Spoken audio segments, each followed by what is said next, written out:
How to fix printer not printing Windows. Hi everyone, I'm here to assist you today. Without any delay, let's jump right in. First, open Device Manager on your device.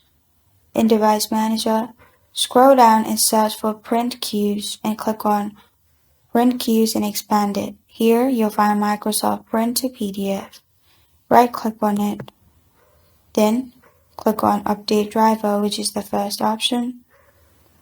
After you click on it, click on Search automatically for drivers. And as you can see, the best drivers for your device are already installed. If there was not installed, it would have installed and your problem would be fixed. You can also do the same thing by clicking at the top. And after you do that, you can also click on Scan for hardware changes and see. After you do that, you're good to go. This is how to fix printer not printing on Windows.